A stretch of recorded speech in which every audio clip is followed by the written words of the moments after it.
A mí ya se prendió ese micrófono. Hola, hola.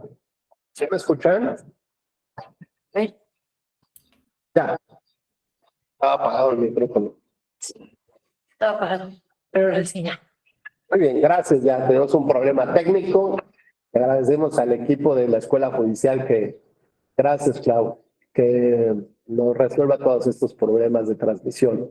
Entonces, decía yo que, bueno, que habría que entender un par de temas para poder contextualizar hacia dónde queremos llevar la charla de este día. Lo primero que nada, habíamos dicho que la argumentación o argumentar no solamente está enfocado, digamos, desde esta parte jurídica, no está enfocado a tratar de convencer a un juez de algo, sino más bien es al revés. Es la idea de que el juez, digamos, logre a través de su decisión una empatía con la sociedad de los conflictos o de las complicaciones que se tiene para poder tomar una decisión. Entonces, a ver, argumentación, podemos entenderla de muchas maneras. La que yo quiero que ustedes analicen o tomen en cuenta es digamos, esta posibilidad de que el juez logre empatía con la sociedad para que pueda advertir las distintas dificultades por las cuales se atraviesa para tomar una decisión, ¿no? Y entonces, pues, digamos, lo que hace tiene un efecto pedagógico, en el sentido de que la sociedad puede sentirse que es juez, que tiene la misma capacidad de toma de decisiones y de análisis que esa persona que la reviste el imperio de autoridad. Entonces, pues ahora sí empezamos a disfrutar también como una experiencia, a vivir una experiencia en el derecho desde una óptica diferente. Entonces, argumentar implica la elaboración de razones en el derecho. Y por lo tanto, ayer dijimos que los jueces deben de tener mucha claridad, ¿no? Mucha conciencia de que en sus razones no necesariamente están relacionadas con el derecho. O bien que sus razones no debieran personales, no debieran estar buscando cómo justificarlas en el derecho, ¿no? Porque entonces lo que estaría haciendo sería un mal ejercicio, estaría tratando de utilizar el derecho para justificarse él en su propia dimensión y en las percepciones que tiene sobre la vida o sobre cómo deberían de ser las cosas. Entonces, bajo digamos, esta tónica, podemos ya ir entendiendo que lo que damos nosotros es un conjunto de buenas razones sustentadas en el derecho. Eso es lo que podemos decir acerca de lo que es el argumento. Ahora, los derechos humanos y la argumentación jurídica. ¿Cómo funciona esto? Bueno, esto déjenme decir lo que va de una mano, digamos, con la manera de cómo debemos entender el derecho hoy en día, ¿no? Entonces, imagínate José León Cruz, ¿tienes acceso a tu micrófono? Sí. Muy buenos días, José, ¿cómo estás? Buenos días, bien, bien, bien. Bien. Oye, ¿cómo ves la cosa? Pues bien, o nos regresamos. ¿Tú qué dices? Lo que pasa, voy entrando ahorita acá a entrar, pero dígame, quiera. Bueno. Muy bien, José. Nosotros también vamos entrando, no te preocupes. Vamos igual. Oye, José, imagínate que tú vives en Inglaterra, ¿verdad? Sí. No, ¿tú vives en Inglaterra?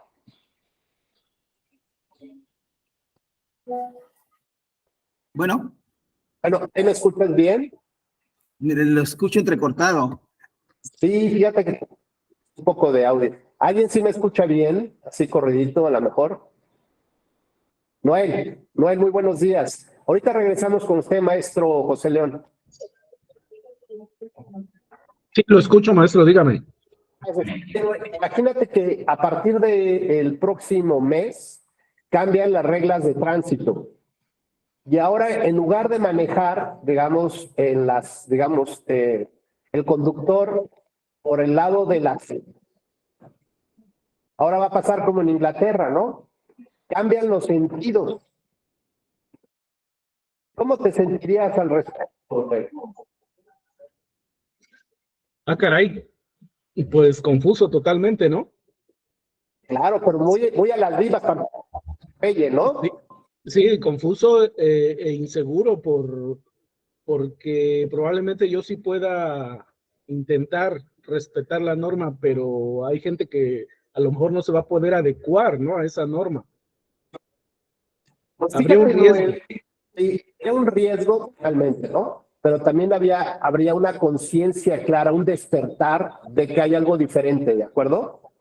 Y que Así tenemos es. que tomar todas las providencias necesarias para poder cumplir con esta regla, con esta instrucción, ¿de acuerdo?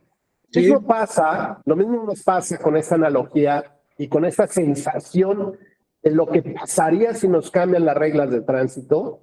Lo mismo pasa con la regulación o la inclusión del nuevo artículo primero constitucional. Nos están cambiando las reglas completamente de cómo vivíamos, cómo estábamos acostumbrados. Ya ni siquiera lo pensábamos, actuábamos instintivamente sobre cierto conjunto de reglas. Y ahora nos dicen que las reglas han cambiado. A veces, como dice Noel, hay personas que pues ni siquiera se han enterado que cambiaron las reglas, ¿no? Y corren un gran riesgo. Hay otras personas que se les olvida que hay un reglas, lo tienen consciente, pero están distraídas en su mundo que de pronto pues les pasa de cerca un vehículo y están a punto de atropellarlos, ¿no? Y dice, ay, de veras, ya cambiaron las cosas. Y yo en mi mente sigo trabajando de tal manera, ¿no? Que creo que esto que ya es una costumbre, pues va a ser así por los siglos de los siglos. Bueno, el artículo primero constitucional nos habla de un cambio de reglas, un cambio de paradigma, de cómo tenemos que concebir, vivir, estudiar, aprender y enseñar el derecho. ¿De acuerdo? Entonces, este tipo de sensaciones hay que empezar realmente a sentirlas, que hay un cambio de paradigma de cómo tenemos que vivir y aplicar el derecho hoy en día. Y esto tiene que ver con los derechos humanos. Así que ponía en la clase anterior, ponía como ejemplo que si nosotros vamos navegando y queremos acercarnos al puerto, para eso se inventaron los faros, ¿no? Finalmente en la noche se ilumina o entre la neblina o la niebla, pues más o menos te va orientando, lo que significa que en el tránsito, en el transcurso, en tu viaje, en el íter, en el camino, puede haber momentos en donde el aire te detenga, la fuerza, digamos, de la inercia te lleve por otro lado, tus costumbres, tus olvidos, tu ignorancia, te vaya alejando de ese faro, ¿de acuerdo? Entonces, para no perdernos en el camino lean, lo que tenemos que hacer es poner un punto muy claro hacia dónde tienes que ver, como en este momento estás viendo hacia tu computador, hacia tu cama, ¿no? Y si tú te mueves por tu habitación, pues de repente le echas un ojo a donde está la cámara, dices, no sea que me vaya a agarrar aquí el profe, ¿no? Y que me pregunte y yo aquí ando ahí, ¿no? ¿Verdad? Bueno, entonces significa que hay un punto al cual tienes que mirar siempre. La primera regla de la argumentación jurídica es fijar ese punto para que no te pierdas. Y ese punto se llama tesis, se llama hipótesis, se llama pretensión. Es decir, ¿qué quiero probar yo? ¿No? ¿Cuál es la primera duda que me salta del tema que quiero estudiar, resolver, analizar? ¿No? Y el primer tip que le doy yo a todos mis alumnos en argumentación jurídica es que el primer signo con el que van a empezar a escribir su trabajo, su investigación, es abrir un signo de interrogación. Y luego formulen el cuestionamiento que ustedes quieran. ¿Esto qué significa? Significa que todo el desarrollo de un trabajo, de su investigación, del análisis, tendrá que responder la pregunta. Me puedo perder en un mar de confusiones académicas, filosóficas, teóricas, ¿no? Prácticas, casos, y cuando me doy cuenta ya no sé ni de qué va mi tesis, de qué va la investigación. Creo que puedo hacer otras cosas más inteligentes. No, a ver, ya abriste un signo de interrogación, Trata de responder esa pregunta. Si crees que hay mejores datos o información para hacer otra tesis, qué padre, ya tienes el capítulo 2 de tu tesis, o el 3, o el 4, o el 5, ¿no? O puedes ya empezar a publicar muchas cosas. Pero lo importante es que concluyas con una respuesta. Una respuesta que trate de, no sé, pues de satisfacer las expectativas que tuviste cuando arrancaste con una pregunta. Entonces, el primer tip es siempre inicio con una pregunta. Y mi pregunta, Lynn, forzosamente tiene que estar relacionada con el artículo primero constitucional. Es decir, con un cambio de chip y una visión hacia los derechos humanos. ¿De acuerdo? ¿Qué significa entonces esto, Lynn? Bueno, pues significa que si yo pongo, dime, alguno de los derechos humanos que más te guste, que es así tu favorito. Si lo pudieras poner como en estos muñequitos de adornos ahí junto a la computadora, como de Star Wars y Harry Potter, no sé, los Funko Pops, ¿cómo se llaman? Si pudieras materializar un derecho humano, ¿cuál sería tu favorito? El de la libertad de expresión, creo que es de los que más me gusta. Ok. Pues imagínate que tienes tu un muñequito ahí que representa la libertad de expresión. Lo que tú quieras, la figura que tú quieras. Eso representa la libertad de expresión. Bueno, pues significa que ese es un derecho humano y una libertad, ¿no, Lynn? Con lo cual, puede haber un conjunto de reglas.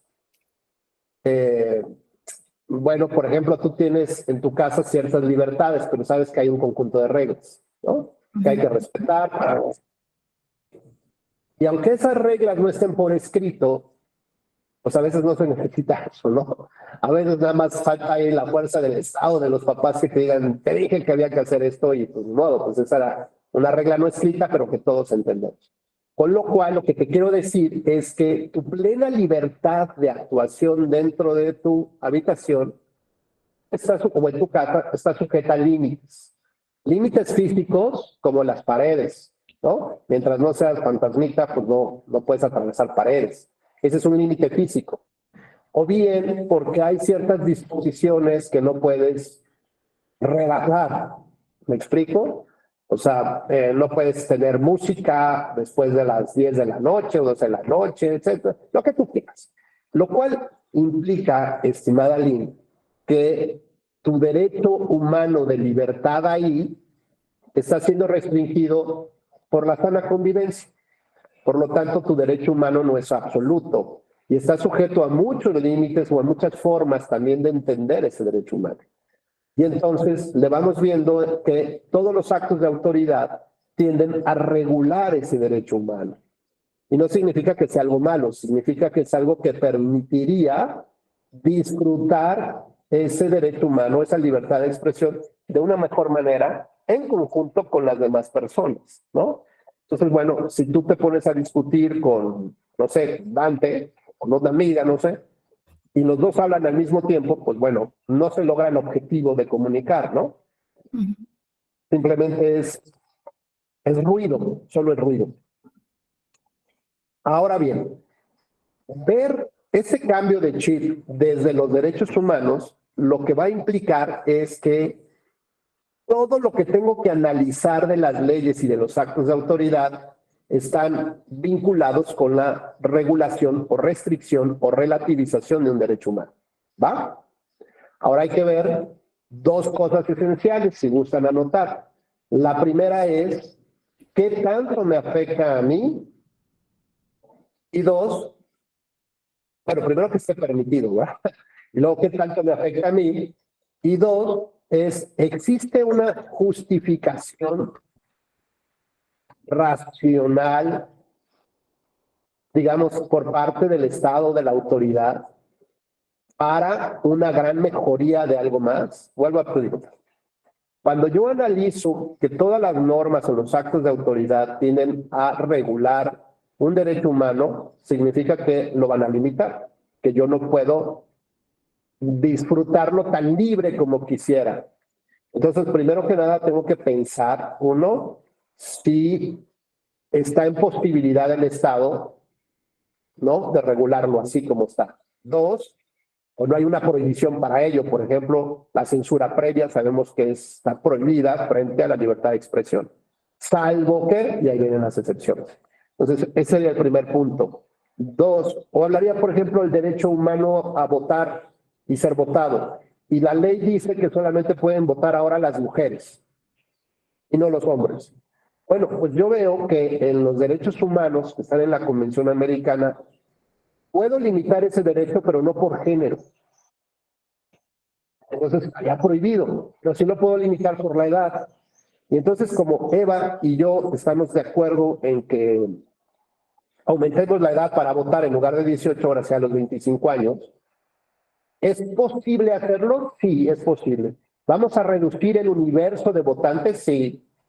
Pero si ya lo redujimos a todos los que son menores de 18 años, no pueden votar.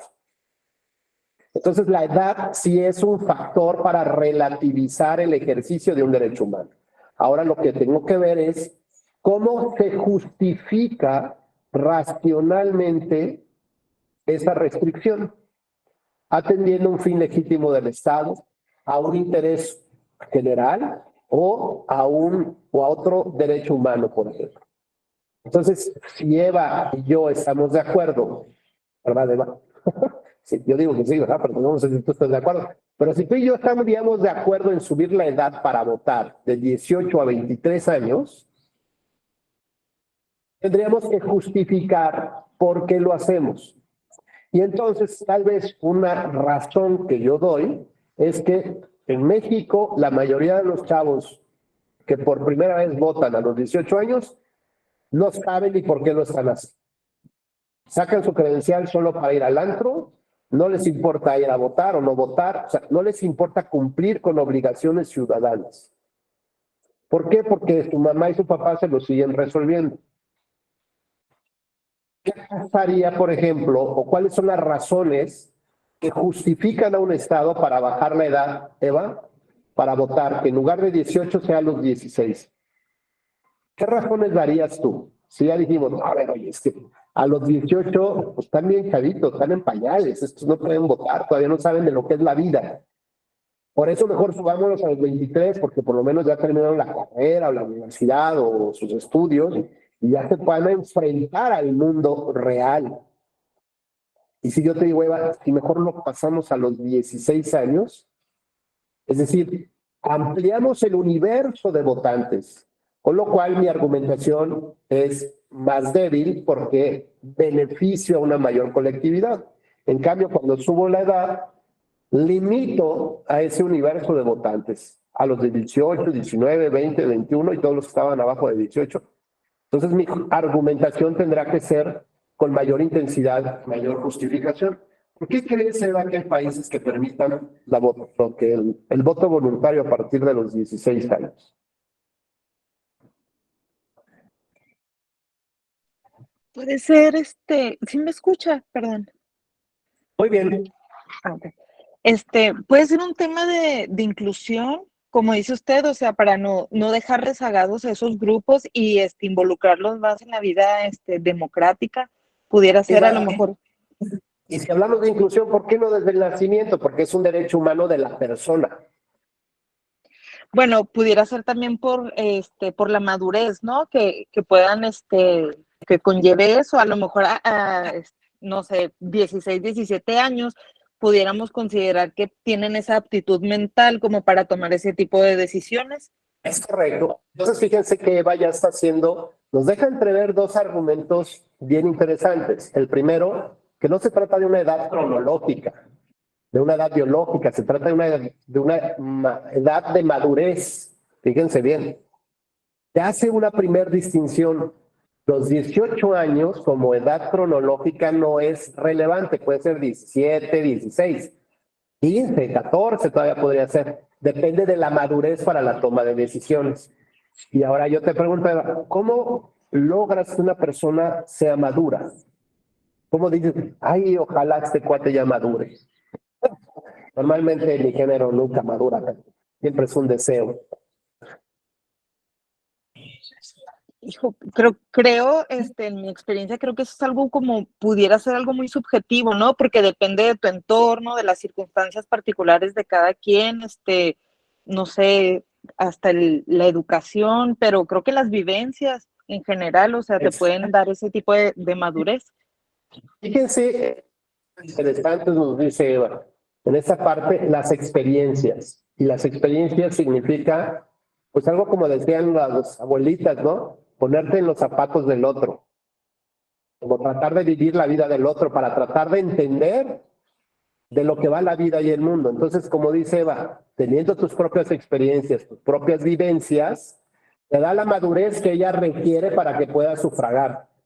Con lo cual, ya vamos entendiendo, Eva, que esos países que permiten el voto voluntario desde los 16 años, lo que están impulsando es a tener esa madurez, ¿no? A preparar a los hijos para que a los 18 ya lleguen a esa edad de madurez, de experiencia, de entendimiento del mundo real, de lo que implica vivir en una comunidad. Y en esa comunidad necesitas tener sentido común para tener una sana convivencia. Y ese sentido común que no requiere reglas escritas, como en el caso que platicamos con Lynn, es un sentido común refinado. Por ejemplo, ¿quién me dice que tengo que abrir la ventana de mi habitación para que se ventile? ¿No? Pues es un sentido común refinado, porque si no a las 12 del día con esos calores huele a rayos, ¿no? Bueno, hay que ventilarla, porque además se necesita oxigenar y se mueran los bichos y tal cosa, ¿no? Es un sentido común refinado, no hay una regla, pero si después la ponemos en regla está padre, porque así cualquiera que ocupe esa habitación, cualquiera que tenga una habitación en cualquier parte de la convivencia de esa casa, tendría que hacer esas reglas, y si no lo hace tendría una sanción, por ejemplo, ante el incumplimiento. Entonces ya queda claro que quien llegue, ¿no? Sea Lynn, sea otra persona, tiene que seguir esas reglas porque ya están por escrito. Bueno, ese sentido común refinado se terminó convirtiendo en reglas. Ahora, los papás lo que hacen con los hijos desde los 16 años es empezar a prepararlos en la escuela de la vida. Y la escuela de la vida significa que a los 18, ¡ay! Hijo, hija, te quiero mucho. A los 18 tienes que dar el primer paso ya para vivir una vida independiente. Es una mentalidad de vida, es cultura, no es algo que dijeron, ay, padres desnaturalizados. ¿Cómo quieren que mi hijo salga a la calle si apenas tiene 35 años? Es mi bebé, no, tiene 48, sigue siendo mi bebé. Bueno, sí, mami, tú lo que tú me digas. Bueno, pues yo sé que son culturas y es idiosincrasia, son muchas cosas, pero estos países lo que hacen es que desde los 16 años preparan a sus hijos a partir de experiencias, digamos, controladas de lo que es tener una vida independiente a ellos. ¿Como cuáles? Pues les enseñan educación financiera, por ejemplo, que no se vayan de locos con las tarjetas de crédito, que tengan controles, pero además les enseñan a tener este sentido común de sana convivencia con tu comunidad y que no termines siendo un apestado del grupo, ¿no? Expulsado por la comunidad porque tienes la basura donde quieras, porque no arreglas tu cuarto, es un apestoso, no se va. En fin, 1000 cosas, y también les enseñan otra cosa más, a cumplir con las obligaciones del Estado. Es decir, tienes que pagar un impuesto para tener agua. Ahora resulta que tengo que pagar la basura. Sí, hay que pagar basura. Oye, que también tengo que pagar drenaje. Sí, hay que pagar. No te agarren por sorpresa, sino que además tengas una planeación financiera para que puedas destinar una buena parte de recursos al cumplimiento del sentido común que permitiría que el ejercicio, tener un presupuesto, digamos, por parte del Estado para poderlos beneficiar a toda la comunidad. Es decir, asumir responsabilidades de ciudadano. No es decirle, hijo, que Dios te bendiga viviendo bajo un puente. No, es que tienes que asumir un compromiso de ciudadano. Estamos hablando de los derechos de la ciudadanía, de ese sentido común refinado. ¿Cómo quiero tener ciudadanos así si no los preparo? si no los educo? Hay quien me decía, es que ya no están las clases desde primaria de educación cívica. Bueno, pues sí, de alguna manera no se quedaban en algunos años, pero me parece que eso no es, la escuela no es la que nos debe preparar para tener este sentido común refinado, sino es en la casa, con la experiencia propia, experiencia de vida. Dice Eva, en algunos países el alcohol está permitido a partir de los 16, ¿sí? En Estados Unidos, pues es otra edad, por ejemplo, ¿no? Y a lo que quiero llevarnos, pues, es a tratar de entender que cada país debe tener su propia visión y reconocer su propia visión del mundo, de su cultura y lo que implica eso. Entonces, yo no puedo traer, copiar, ¿no?, esas reglas de otros países, permitiendo que los hijos voten a los 16, porque no están preparados para eso. Porque cuando terminan la carrera, es cuando dicen, ¿cuánto voy a cobrar por un sueldo, no? Y te vas de espaldas porque tú quieres el puesto de director general, ¿no? De CEO de Hewlett Packard, no, eso. Empiezas desde abajo como todos. Dices, bueno, ya con esto me voy a separar, ¿no? Ya vi con mis amigos, voy a poner mi depa. Padrísimo, órale. ¿Y dónde van a vivir? No, pues bien cerquita aquí de ustedes. Porque es que ya me acostumbré a la zona. Y cuando van a preguntar la renta y contrastan con el sueldo que van a ganar, se no manches. O sea, porque claro, ¿qué le hicieron? No puede ser. Y van al súper y compran pues un kilito de jamón que normalmente se echaban en una cenita con sus cuates, ¿no? Y de pronto resulta que ya el kilo de jamón no les aguantó para todo la quincena o la semana. Y entonces dices, pues ya no voy a invitar a mis cuates gorrones que se acaban todo y no traen nada, ¿no? Como se va, atún en lata, bueno, pues sí, así directo. Y entonces empiezas a ver lo que cuesta trabajar y ganar tu dinero. Y además que ese dinero, buena parte, se va al pago de impuestos, porque tienes que ser responsable y no estar de fugitivo de la justicia, ¿no? O de Telmex, ya te cortó el teléfono. O sea, no puedes andar por la vida así porque eso no es ciudadanía. Entonces, cuando preparas al chico, a la chica, para enfrentarse a ese mundo, vaya, ¿hasta dónde contratar un plomero, no?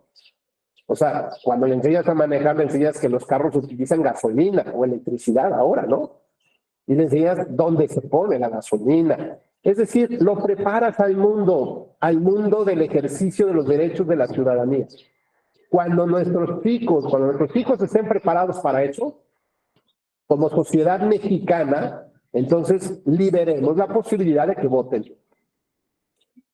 Si desde los 16 ya van teniendo esa conciencia clara de lo que representaría su vida en un mundo real, no en un mundo imaginario en la computadora que te matan y te reapareces a los 2 segundos, ¿no? De lo que el problema que implicaría vivir en las afueras de la ciudad, tomar transporte público, caminar en la noche, subirte al metro.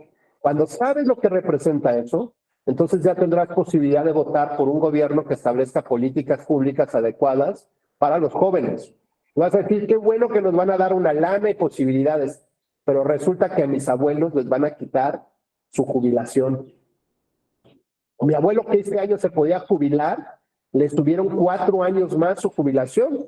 Francia, de 52 lo pasaron hasta 54 e incendiaron las principales ciudades de Francia, los franceses. En México no estamos hablando que se jubila uno a los 56, sino a partir de los 60 años, jubilación anticipada, ¿no? Y seguramente la jubilación, cuando dices, ¿y cuánto me va a pagar la jubilación? No, pues 2,000 pesos, ¿y eso para qué me van a servir para vivir? Bueno, los jóvenes de hoy, cuando lleguen a esa edad que tienen sus abuelos, no van a tener jubilación. ¿Quién se va a hacer cargo de ellos? Y un joven te dice, pues me vale, ya veré quién, ¿no? O sea, ahorita no me importa, ahorita déjame vivir mi vida, mamá.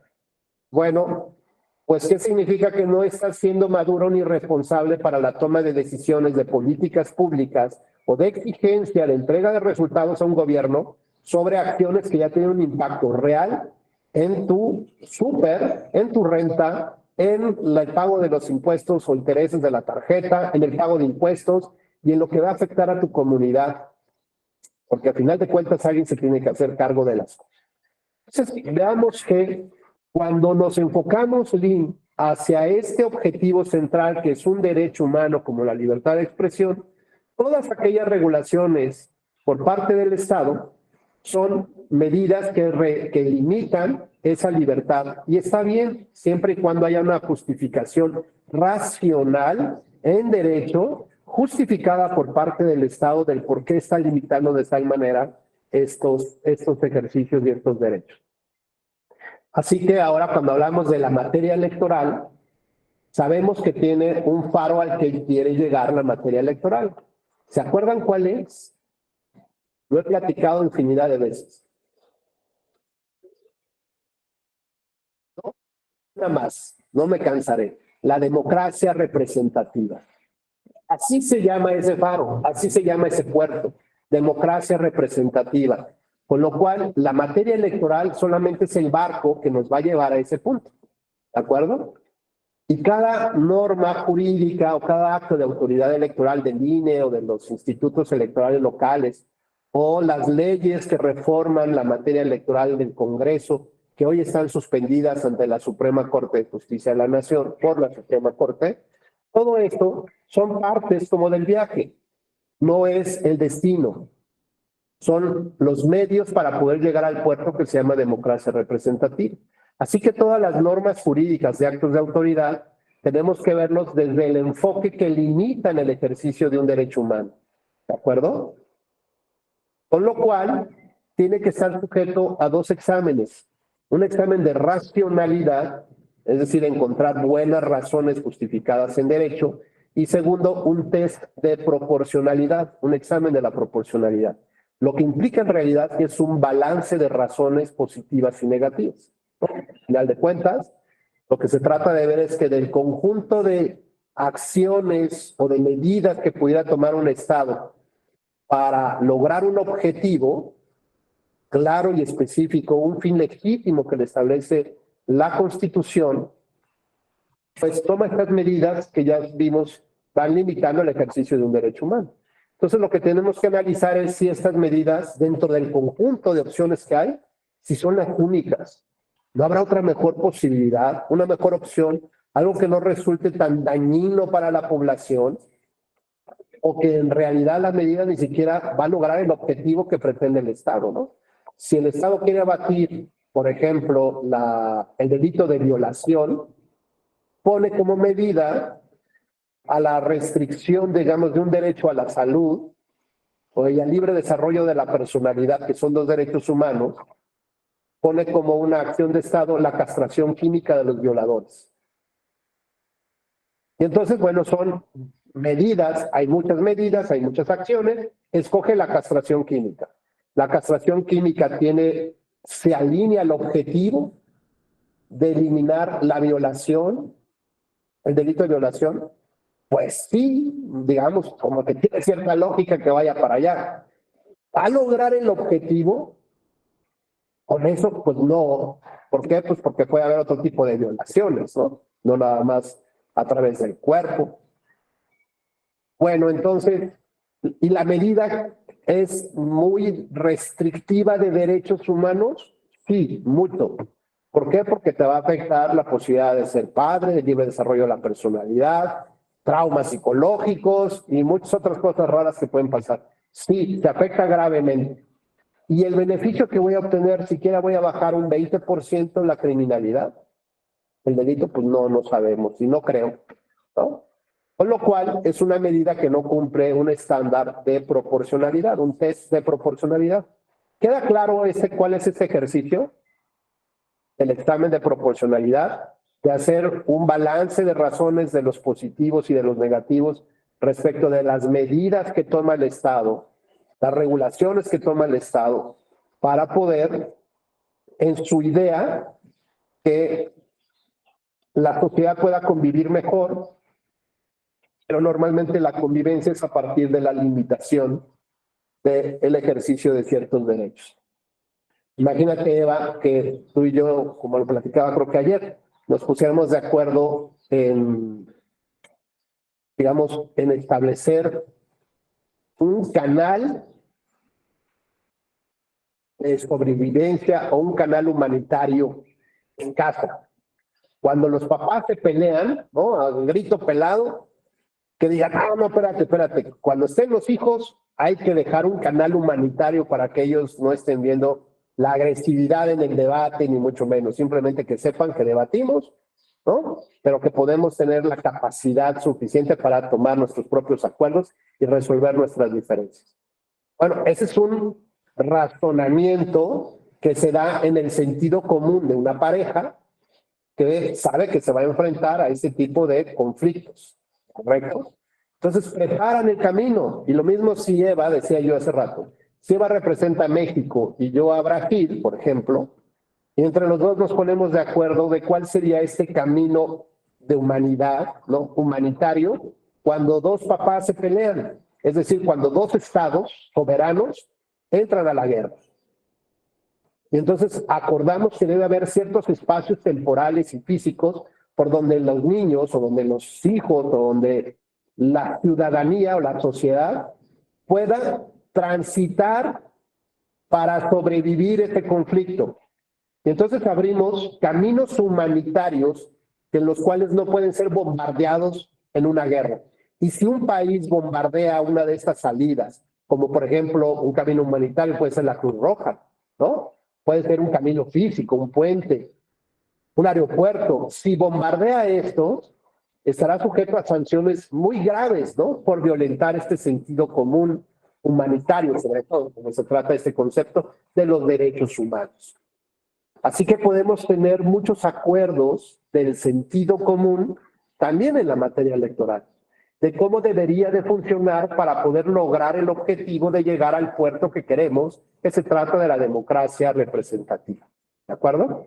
Y la democracia tiene varios elementos que entre Eva y yo nos pusimos de acuerdo, que es lo mínimo que entre los dos aceptamos, ¿no?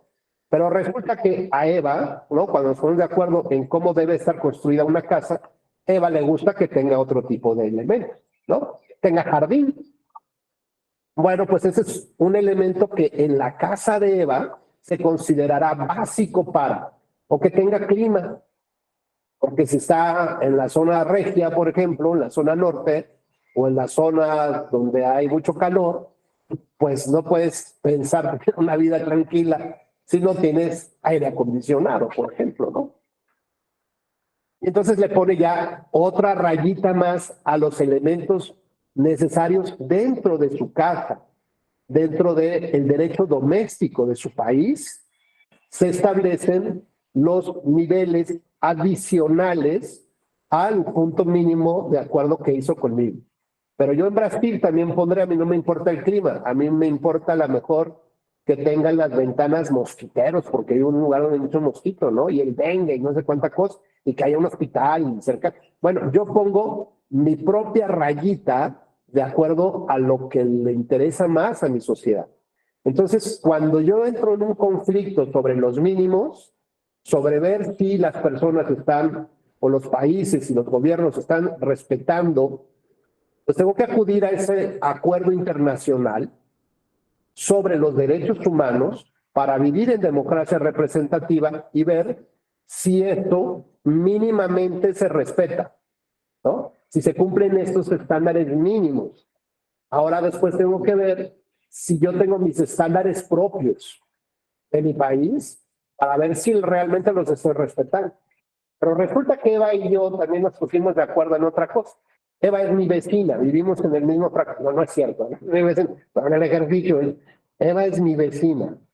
Y resulta que yo tengo un cochinero en mi cochera, de basura y soy acaparador, ¿no? Como estas series gringas del acaparador. Ropa vieja, pero está en mi cochera. Desde mi cochera se despide un olor, no sabe, y empieza a molestar a los vecinos. Pero además de eso, empieza a haber cucarachas, ratas, gatos, ¿no? Tlacuaches que me visitan en la noche para ver qué pescan de alguna bolsa ahí, de un pantalón viejo, etcétera. Y entonces, en la próxima reunión de administradores del fraccionamiento, Eva presenta esta denuncia, ¿no? y dice, mira Rubén, con el debido respeto te lo digo, yo sé que de las puertas de tu casa para adentro yo no me puedo meter, pero esto que está pasando adentro de tu casa me está afectando a toda la comunidad. Y asumimos un compromiso, yo estoy de acuerdo, asumimos un compromiso que el tema de la basura, por ejemplo, no es un tema que solamente, de lo que pasa en mi casa, es algo que yo solamente pueda juzgar, porque tiene un impacto para todos en mi comunidad, ¿de acuerdo? Así que no significa que la democracia sea una basura, pero sirve el ejemplo para ver que nos reunimos, Dante, Eva y yo, como representantes de nuestros propios gobiernos, y acordamos que había cosas que no podían ser solamente juzgadas desde adentro, y que los demás no tenemos derecho a ver cómo está funcionando y pedir que funcione bien. ¿Por qué? Porque nos afecta a toda la comunidad internacional. Y entonces acepta Rubén que su democracia representativa pueda ser vigilada, digamos, por los demás países. Esto significaría que Dante tiene también una queja de cómo está funcionando mi democracia representativa, puede presentarla ante la Comisión Interamericana de Derechos Humanos, digo, no sé si se anime, pero podría, y poder resolver también después ante la Corte que México no está respetando la democracia representativa, porque en el Pacto de Santiago, otro tratado internacional a la Convención Americana, junto con un protocolo adicional que se llama el Pacto de San Salvador, o el Tratado de San Salvador, más el de Santiago de Chile, se acordó en estos puntos que estamos platicando entre Eva, Dante y yo, ¿no? Que hay cosas que aunque son de mi país y que solo le importarían de mis muros para adentro, hay cosas que impactan también hacia afuera. Entonces reconozco que los demás tienen derecho a opinar sobre lo que está pasando en esa materia en mi casa, que se llama México y que se llama democracia representativa. Con lo cual, bueno, pues ya nos vamos viendo que este es un faro muy grandote, ¿eh? Que no solamente ilumina a los mexicanos, sino ilumina a buena parte del hemisferio de este planeta, de esa parte del hemisferio, a todos los países latinoamericanos. ¿Cuántos millones de pobladores hay, de gente, de personas hay en Latinoamérica que forman parte de un club que se llama la OEA, la Organización de Estados Americanos? Bueno, pues a todos ellos nos importa el tema de la democracia representativa de cada país. Con lo cual, así como Dante puede observar lo que estoy haciendo yo con mi democracia, yo también podría observarlo a él, ¿sabes? Yo también podría denunciar a Nicaragua, a Venezuela, a El Salvador, de que no están llevando a cabo este cumplimiento de razones o de elementos básicos mínimos para sostener una democracia representativa. Pues yo podría hacerlo como gobierno mexicano, sí, pero diplomáticamente tal vez no lo haga. Pero tal vez otras personas sí podrían llegar a este punto e incluso denunciar al propio México que no haya hecho las observaciones porque está violando este tratado de Santiago, por ejemplo. Así que bueno, decíamos que este es un faro muy grande que ilumina muchos barcos, a muchas personas que queremos dirigirnos hacia ese puerto que se llama la democracia representativa. Con lo cual, ya nos queda claro que todas las reglas y los actos de autoridad no es que sean malos en sí mismos, sino procuran regular este sentido común refinado. Y entonces el sentido común refinado implica que pues yo tengo que tener en contenedores mi basura. ¿Está afectando mi libertad de tener la basura regada en mi casa? Sí, porque es mi libertad. Sin embargo, para tener una sana convivencia se necesita este sentido común de que ponlo por lo menos en bolsas, en botes, ponle un desodorante, ¿no? Algo que, ¿no? Que atrape los bichos o que los espante, fumiga, etcétera. Bueno, ese conjunto de reglas del sentido común, ya cuando se suben a una ley, pueden ser impugnadas porque está relativizando el ejercicio de estas libertades o de los derechos humanos. Pero entonces un tribunal lo que tiene que hacer es entender primero este punto. En segundo lugar, lo que tiene que hacer es tener la información necesaria para juzgar el caso. Y la información necesaria está en su constitución y en la convención por principio de cuentas, porque a lo que nos estamos enfrentando es a la posible violación a un derecho humano. Dante, por ejemplo, si tienes acceso a tu micrófono.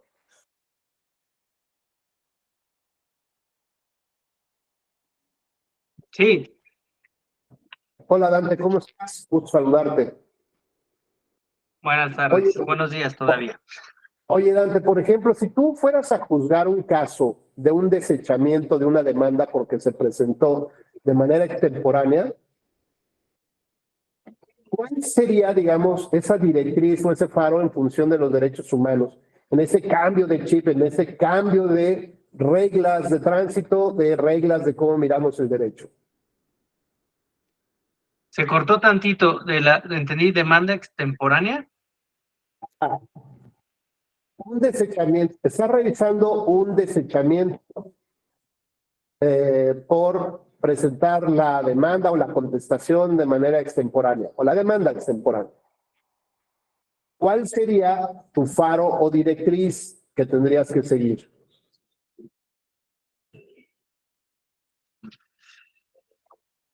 Ok, yo observaría dos derechos humanos que son importantes, el derecho derecho de acceso a la justicia y el debido proceso. Por una parte, ¿mandé? Sí, estamos centrando tu participación. Está muy bien, tu faro final es el acceso a la justicia, ¿ok? Ese es tu derecho al que quieres llegar, que haya un verdadero ejercicio. Ahora, la carretera necesaria que tienes que atravesar, básica, mínima, es el debido proceso legal, ¿no? Estamos de acuerdo. Por esa carretera tienes que transitar. Me parece muy bien edificado.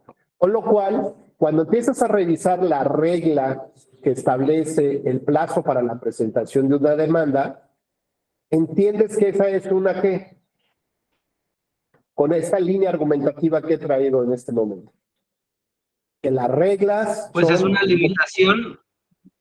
una limitante de ejercicio de tus derechos y de tus libertades. Por lo tanto, deberías de tener un doble análisis. ¿Te acuerdas cuáles? Siempre se me olvida el escrutinio. No, es un test de, bueno, sí es un escrutinio, pero es un test de Proporcionalidad. Y otro de proporcionalidad, ¿de acuerdo? La razonabilidad implica encontrar buenas razones en el derecho que justifican la restricción, ¿de acuerdo? Y la segunda es el balance de razones entre positivos o negativos para lograr el objetivo que se persigue por parte del Estado.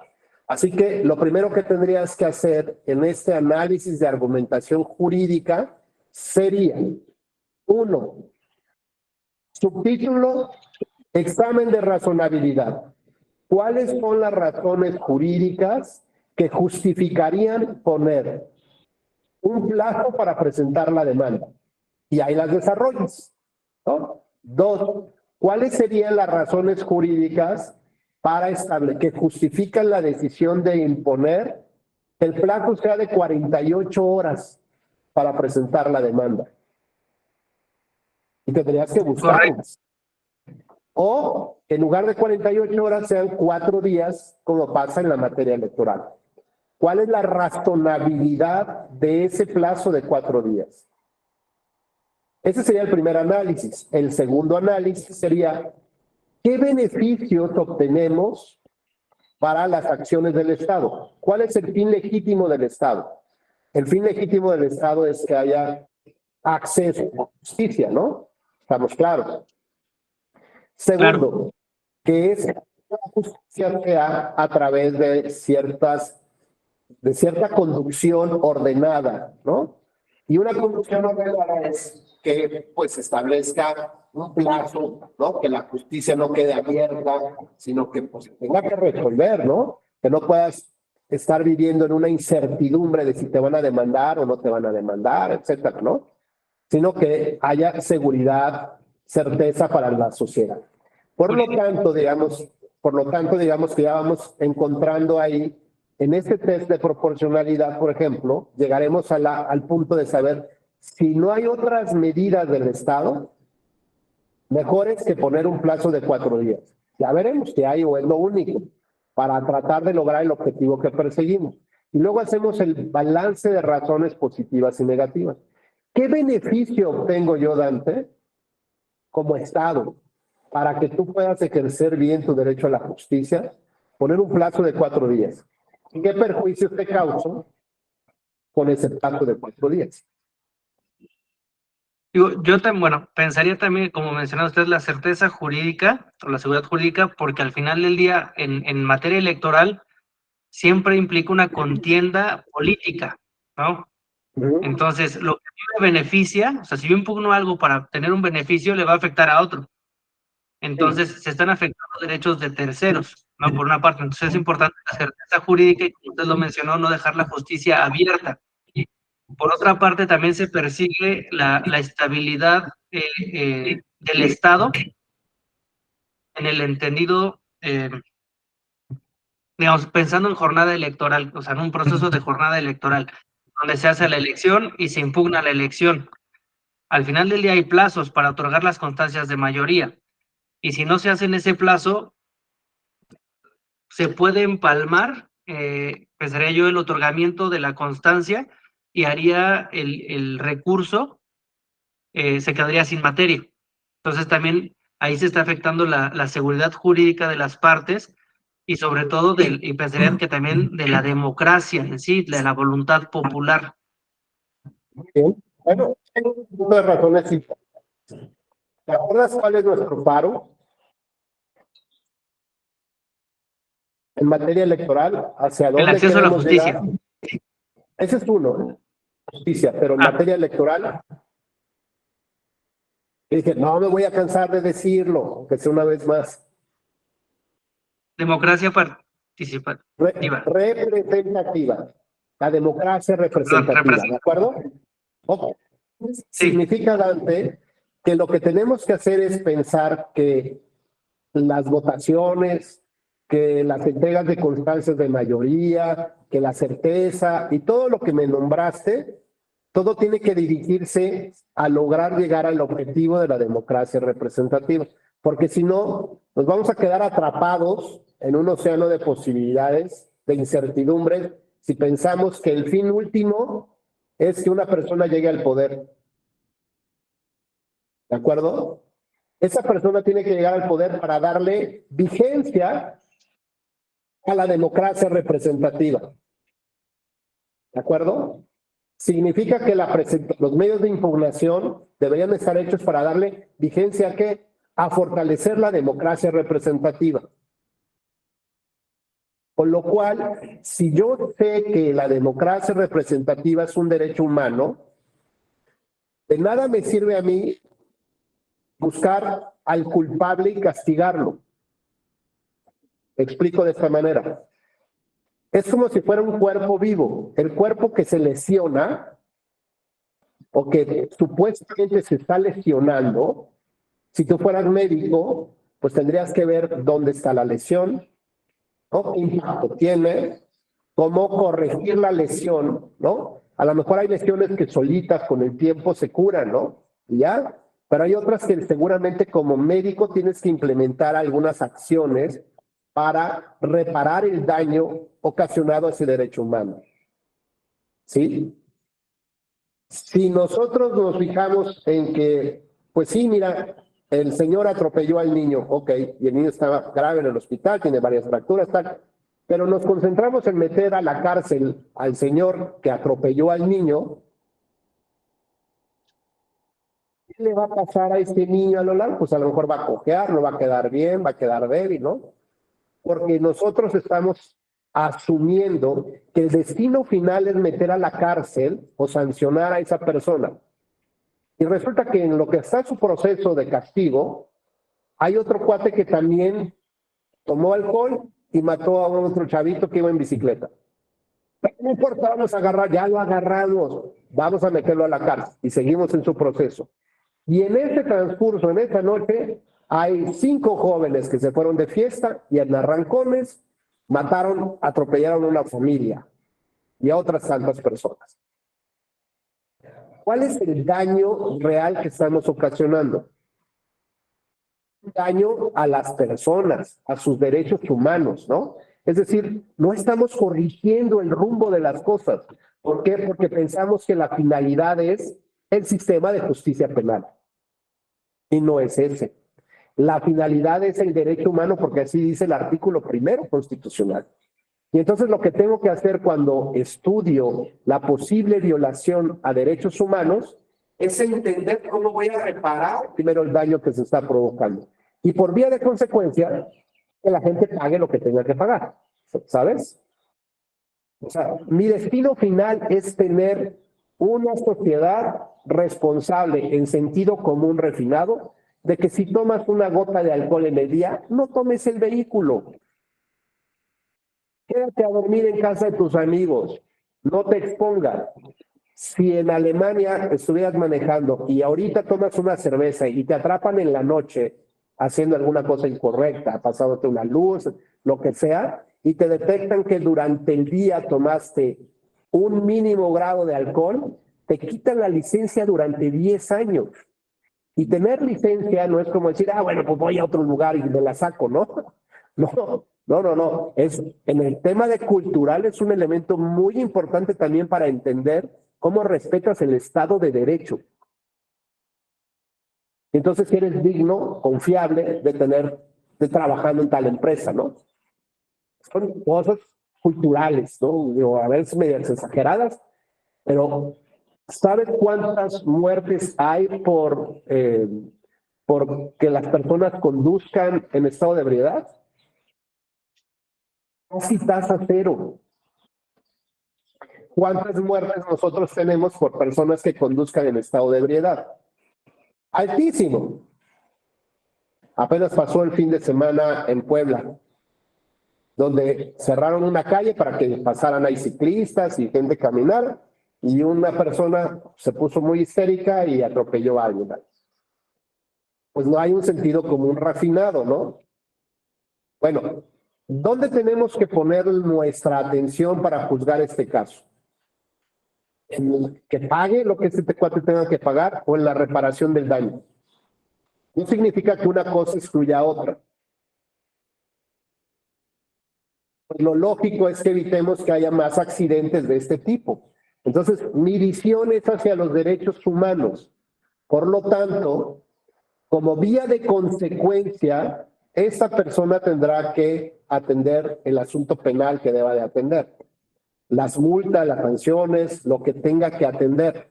Pero mi visión es enfocarme hacia reparar el daño a un derecho humano. Con lo cual, mi estudio, mi sentencia, forzosamente debe de tener un capítulo que habla de cómo se lesionó ese derecho y cómo lo voy a reparar yo como Estado. ¿Qué acciones de Estado tengo que aplicar para que pues la herida se cure?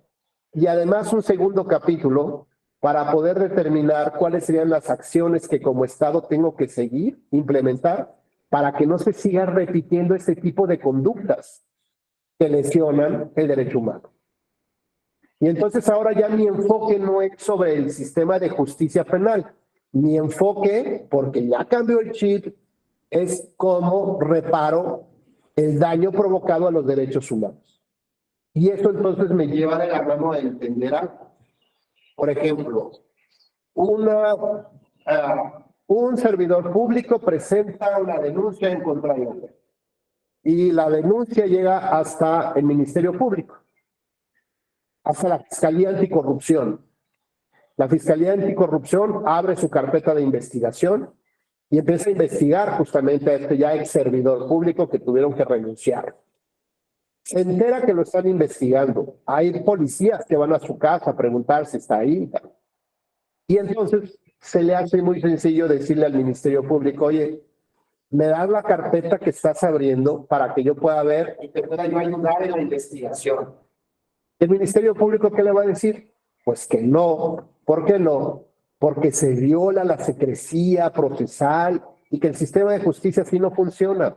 Porque su objetivo es meterlo a la cárcel. Entonces, a ver, ¿cómo es esto que tu objetivo es meterme, generar los elementos necesarios para que yo pueda llevar el asunto a un juez de control? Y dices, no, ese no es tu objetivo central. Tu objetivo central es clarificar los temas, tener toda la información y ya decidir lo que tengas que decidir. Pero tu objetivo no es llevarme al juez de control. Tu objetivo es clarificar. Si de ahí sale el tema, pues no, iré con el juez de control. Y entonces, ante la negativa, vas a un juez de distrito y en un amparo indirecto le dices, oye, fíjate que me están violando un derecho humano porque no me dan acceso a la carpeta y esto ya es un acto de molestia. Y el juez de distrito tiene dos posibilidades. Una, seguir atravesando la calle como hasta apenas, como hasta ahora ha aprendido, o darse cuenta que las reglas ya cambiaron.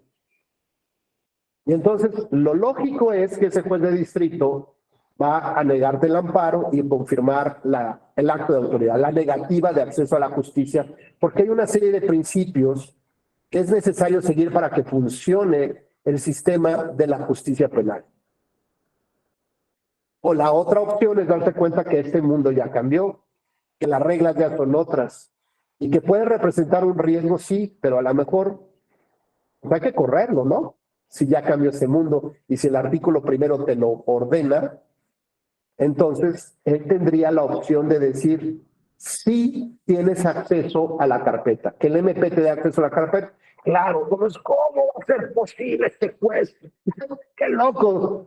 Pues sí, porque estás afectando un derecho humano. Lo que tendrías que hacer por vía de consecuencia es adaptar bajo estos dos mecanismos de argumentación, Dante, que tú bien señalaste, el test de razonabilidad y el test de proporcionalidad, si en el caso concreto estaría justificada la negativa, cosa que sería muy diferente.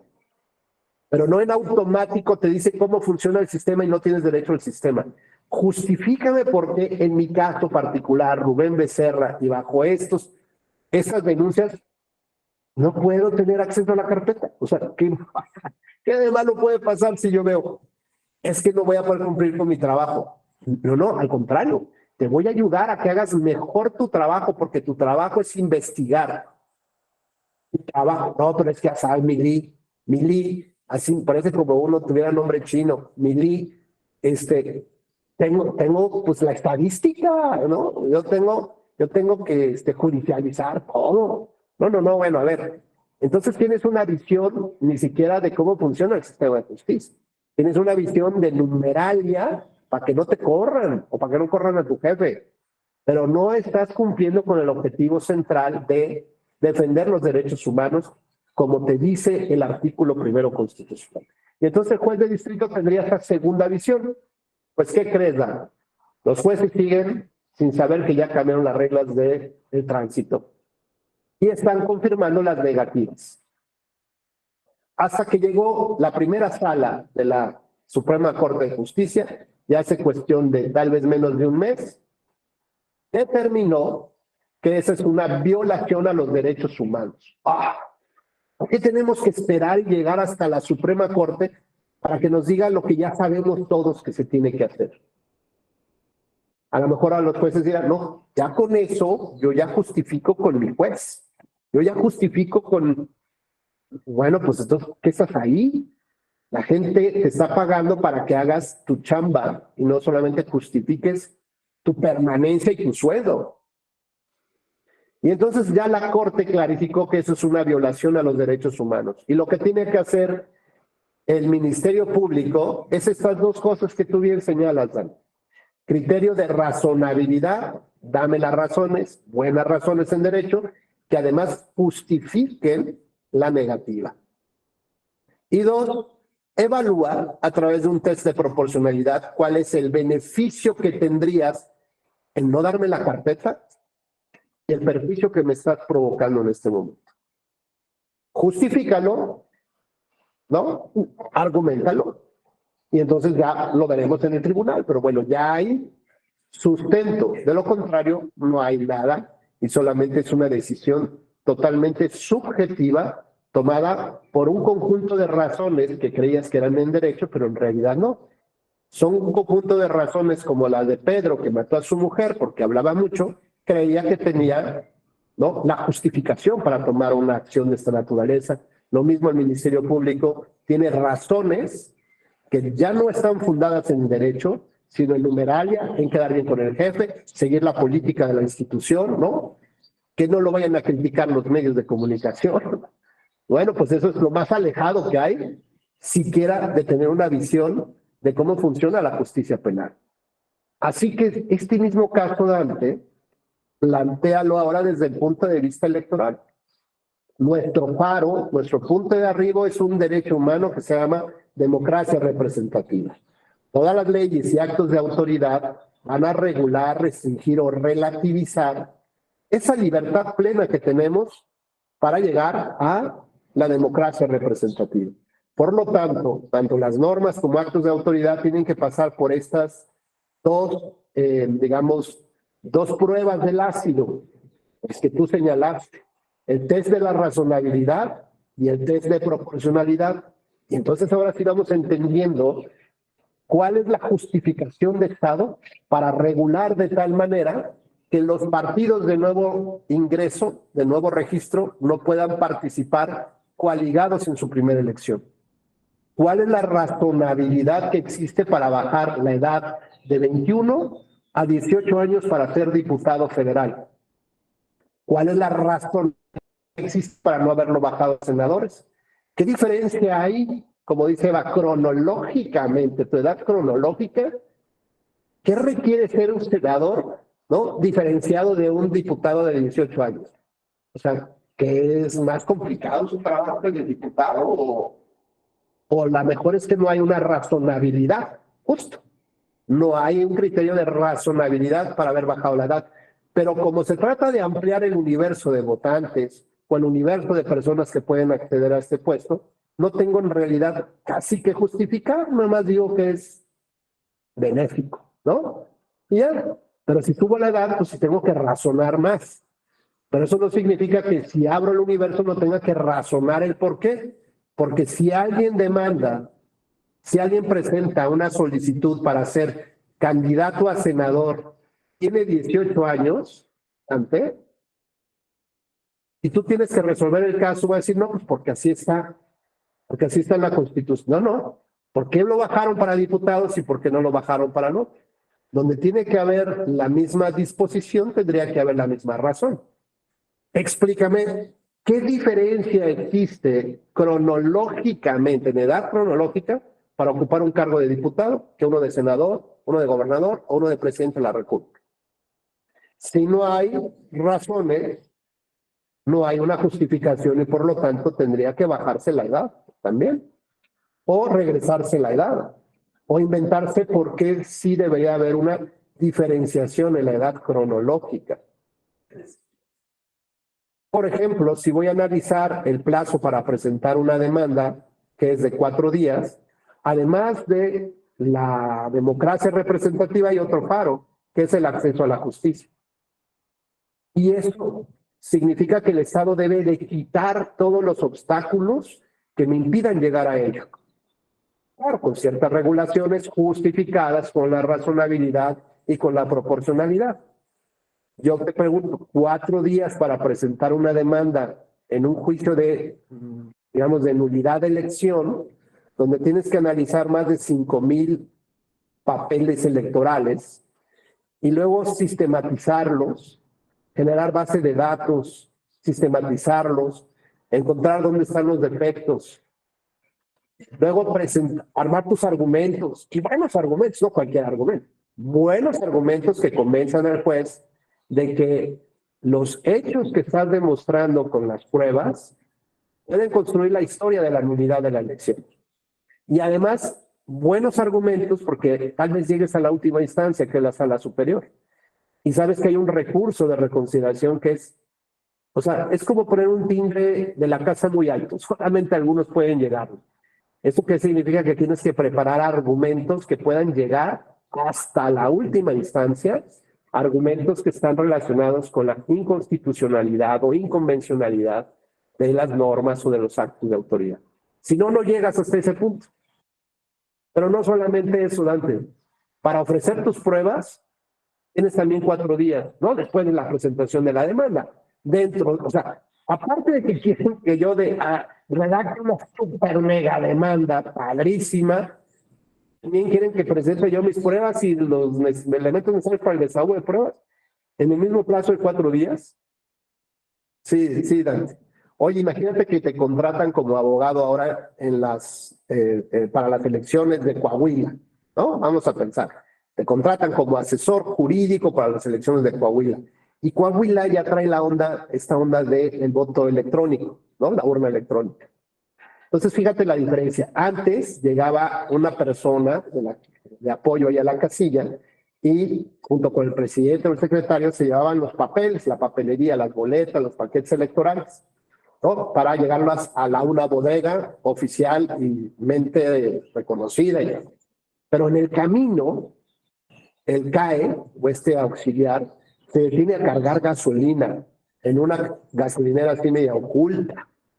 Y además ya hay otro vehículo y empiezan a pasar paquetes de un lado a otro, de la camionetita al otro vehículo y sacan otras cosas. Jurídicamente se dice que hay una violación a la cadena de custodia de la información, hay una ruptura de la cadena de custodia de la información.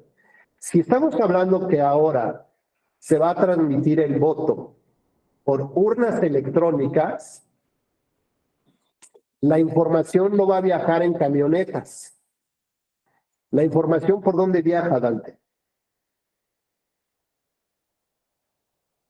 ¿Por medios electrónicos o a través de la red, del internet? Fibra óptica, medios electrónicos, sus plataformas, ¿de acuerdo? Entonces, ¿dónde va a estar o dónde podría estar una posible ruptura de la cadena de custodia de la información? Ya no en la gasolinera, ya no viendo en un video cómo pasan las paquetes de un vehículo a otro. ¿En dónde va a estar esa? Si hubiera una ruptura de cadena de custodia de la información digital, ¿en dónde va a estar? Pues en el medio digital o óptico en el que se haya guardado, ¿no? Es decir, donde se transmite toda la información, ¿de acuerdo? Si tú quisieras demostrar que haya una ruptura en la cadena de custodia, digamos que en el Estado de México tienes videos y fotografías del momento en que están cambiando los paquetes de un vehículo a otro a las 3 de la mañana, sin representantes, etcétera. Y por otro lado, también tienes una ruptura de la cadena de información, donde un cuate ahí donde nadie lo ve, con capuchado, como quieras verlo, está cambiando los paquetes y las actas. Bueno, uno, para ellos necesita las pruebas técnicas, que son fotografías y videos. Para el otro, necesitas gente especializada, creo yo. No nada más que sepa tomar un video. Seguramente contratarás a personas profesionales en informática que le entiendan cómo funciona la transmisión digital de la información. ¿De acuerdo? Bueno, en este caso serían los metadatos, que son datos que están anexos a los documentos electrónicos que no son visibles a través de medios normales. Y entonces contratas a unos y les dices, amigo, tienes 48 horas para hacer el análisis. Se van a reír de ti. Es que entienden que no solo es para presentar las demandas y depende de me van a quedar 48 horas para redactar mi demanda. ¿Crees que en 4 días puedan abrir el sistema, ver cómo funcionó el sistema y dónde hay ruptura? No, seguramente requerirán semanas o meses para poder realizar esta investigación. Y esta investigación terminará en un dictamen emitido por expertos en una materia, que de acuerdo a la ley electoral, estas pruebas, ¿cómo se llaman? Las que son emitidas por expertos, a partir de su conocimiento. Periciales. Son técnicas. Bueno, resulta que tu ley de medios, cuando tú quieres impugnar los resultados de una elección, como la de Coahuila, o la del Estado de México, o la presidencial, te prohíbe que ofrezcas las periciales. Ojo, eso no significa que un tribunal pensara que si la requiere, la solicitará, como una pericial en finanzas, por ejemplo. una pericial en revisar si la firma es auténtica o no, si el tribunal lo juzga. Pero si tú se la pides, te la desecha. Te dice, porque aquí la ley está prohibido que me solicites y que yo te pueda admitir una pericial. Mi pregunta es, ¿cómo vas a comprobar las violaciones que se están generando no solamente a los resultados electorales y al proceso electoral, las violaciones a la certeza de la ciudadanía? Dice la ley procesal, las leyes procesales, que el que afirma en materia probatoria que está obligado a probar. El que afirma está obligado a probar. Bueno, si tú tienes las pruebas y no las presentas, pues te sancionan con perder el asunto, ¿no? O no demostrar lo que tú quieres. Pero si tú no tienes las pruebas, no significa que en automático vayas a perder el asunto, porque le puedes pedir al juez que requiera esas pruebas que tú no tienes, ¿no? Que ya las solicitaste y no te las han dado. Eso significa que el juez está considerando desde el punto de vista de la justicia un derecho humano de acceso a la justicia y está entendiendo que no puedes tener tú todas las pruebas y que no te puede castigar por no tener las pruebas. Con lo cual, ¿eso qué implica? Implica que esa frase procesal debe ser adicionada con lo siguiente, si quieren tomar nota. El que afirma está obligado a probar si y solo si tiene fácil acceso a la prueba. El que afirma está obligado a probar si y solo si tiene fácil acceso a la prueba. Tú tenías la prueba y no la presentaste, pues ni modo, corres con el castigo. Pero si tú no tienes la prueba, si no tienes fácil acceso a ella, ¿cómo vas a demostrar y no se te debe de castigar? Y eso entonces, cuando un juez lo entiende porque ya sabe que cambió la dirección, tránsito, ¿no? Está consciente que lo pueden aplicar en el camino, se da cuenta que debe de haber ciertas implicaciones prácticas judiciales. Y esto se llama la carga dinámica de la prueba. ¿Qué significa esto? Significa que voy a empezar a hacer un análisis pormenorizado de cada hecho y cada evidencia que debería de acreditar el hecho y por lo tanto la historia que construyo sobre estos pilares para decir si Dante tiene facilidad de tener la prueba. Ah, mira, Dante, aquí tú podías tenerla y no lo probaste, pues esto fue. Pero en estos otros hechos, pues es evidente que tú no tienes fácil acceso a la prueba. Ya sea yo que la pida, o si la está negando, o si considero que no la van a presentar en el juicio, aunque yo la pida, entonces voy generando esta especie de movimiento dinámico de la carga de la prueba. ¿Y esto qué implica? Que voy a empezar a mover esa carga, o sea, esta obligación de presentar la prueba en un expediente, dependiendo de quién sí la pueda presentar. Entonces habrá varias personas involucradas porque tienen la prueba. Y entonces me van quitando a mí esa carga, ese estrés de que yo no tengo la prueba. ¿A qué punto puede llegar? Pues podría llegar a revertir completamente la carga probatoria en contra de una persona denunciada por violencia política por razón de género. Y me van a decir, oye, ¿y el derecho humano a la presunción de inocencia? Sí, lo vamos a tratar de resolver. ¿En el contexto de qué? De este tipo de argumentación jurídica donde tenemos que hacer compatible todos estos derechos humanos, pero también entender que hay algo ahorita más importante que la presunción. Bueno, no es que más importante, pero que tiene el mismo nivel de importancia que la presunción de inocencia. Y se llama un derecho humano que tienen las mujeres a vivir una vida libre de violencia. ¿Pesa más la presunción de inocencia? No. ¿Están en el mismo nivel y los mismos pesos? Sí. Y entonces, Rubén, ¿por qué le das más valor a este momento? Ah, ¿sabes por qué? Porque las mujeres están sufriendo una andanada incontenible de violaciones solo por ser mujeres. Y hay que ver, como decíamos hace rato, Dante, no hay que ver cómo castigamos al violador. Hay que ver cómo reparamos el derecho humano violado de vivir una vida libre, tranquila.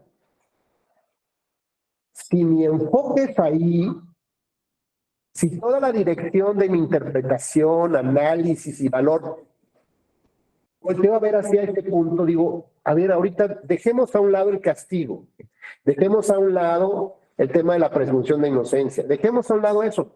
La pregunta es, ¿se violó el derecho humano a vivir una vida libre de violencia? Sí. Bueno, ¿cómo voy a reparar integralmente el daño? No nada más le voy a poner un, ¿cómo se llama? Jugo de limón por fuera y ya, no, pues si el daño también se provocó por dentro, está en la mente, está en el corazón de las personas. ¿Cómo reparo ese daño que provocó un mal novio, por ejemplo? Pues a lo mejor le dan el tiempo y un clavo saca otro clavo, pues no lo sé, pero también hay un daño al corazoncito, ¿no? Un daño psicológico, ya me da miedo meterme en otra relación. Bueno, ahí hay un daño que hay que reparar de manera integral. Y habrá cosas donde yo sí pueda meterle mano, ¿no? Como una medicina, como un antibiótico. Son acciones del Estado para poder reparar esa violación. Y lo segundo que tengo que tener en mi capitulado de conclusiones es cómo evitar que se sigan cometiendo violaciones a las mujeres. Cómo evitar que se siga violentando ese derecho humano a vivir una vida libre de violencia. ¿Cómo lo hago? Pues eso implica echarle creatividad y mente y responsabilizarme como Estado para proteger los derechos humanos que me dice la primera regla de este juego que ya cambió, el artículo 1 constitucional. Entonces, reparación integral, medidas de no repetición y ya por vía de consecuencia, pues lo que tenga que pagar este hombre, pues que lo pague, ¿no? Pero todo va enfocado hacia un objetivo claro y firme. ¿Cuál es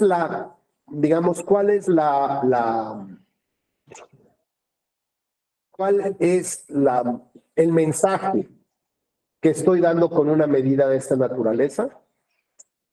Hombres y mujeres. Ni con el pétalo de una rosa se toca a las mujeres. Entonces, ¿no?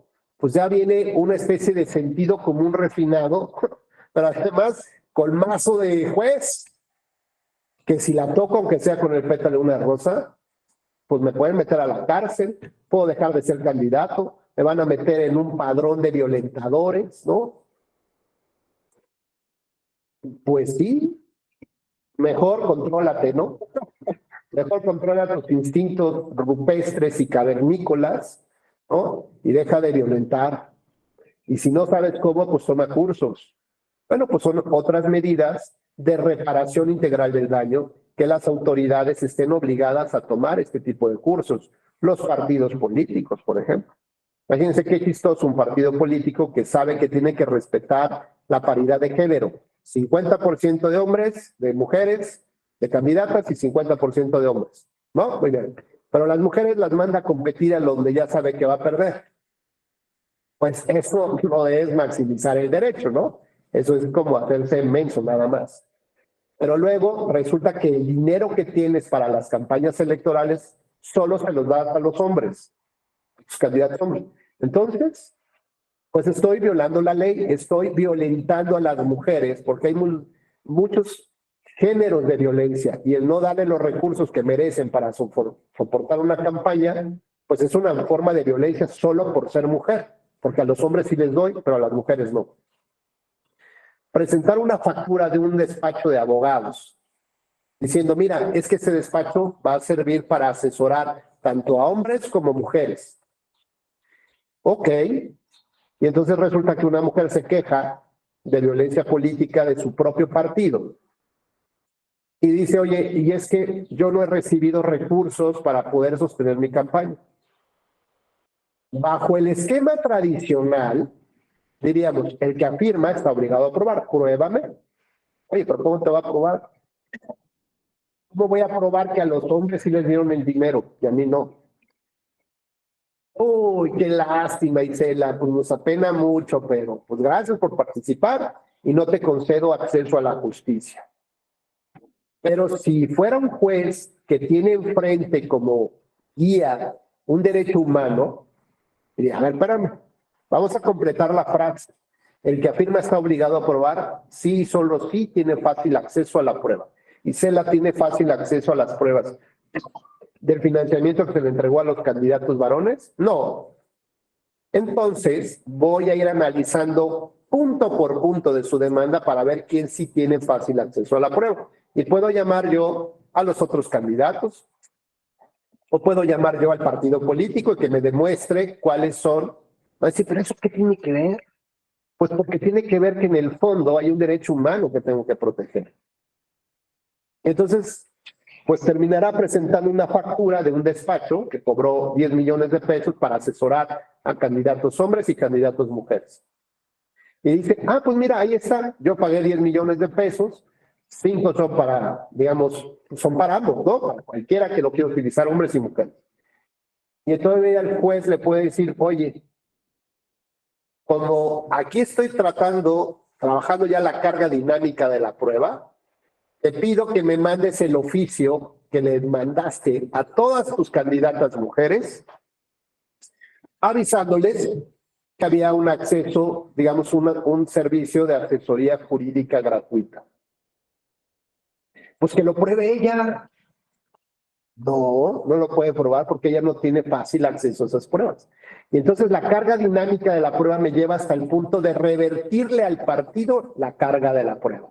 ¿Y eso qué implica? Si el partido no me presenta ese correo electrónico, ese oficio, ese memorándum, en el que notifica a todas sus candidatas mujeres que pueden acudir a los servicios jurídicos del despacho que acaban de contratar, resulta que puedo condenar al partido por violencia política por razón de género, aunque la candidata prácticamente no haya presentado pruebas.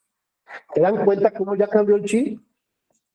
Jurídicamente ya cambió y tenemos ahora que adaptarnos a este nuevo cambio de reglas, porque de lo contrario vamos a empezar a sufrir accidentes, como decía Noé.